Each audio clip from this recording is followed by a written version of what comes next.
పాపం చేశాడు, తండ్రి ఇచ్చిన సమస్తాన్ని కోల్పోయాడు, చెడిపోయాడు, పడిపోయాడు, దూరమైపోయాడు, భ్రష్టుడైపోయాడు.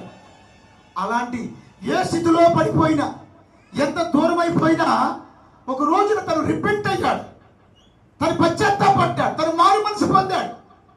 తన పాప విషయం పశ్చాత్తాపడి, నేను మళ్ళా వెళ్ళి మా తండ్రి దగ్గరికి వెళ్దాం, తండ్రి దగ్గర వెళ్ళి తండ్రిని క్షమాపణ అడుగుదాం అని చెప్పని అనుకున్నాడు.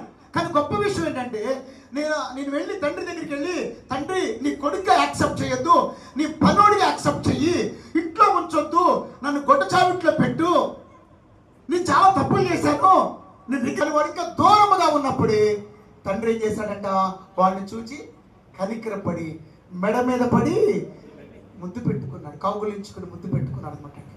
So our God is the God of compassion. ఆయన ఎవరు?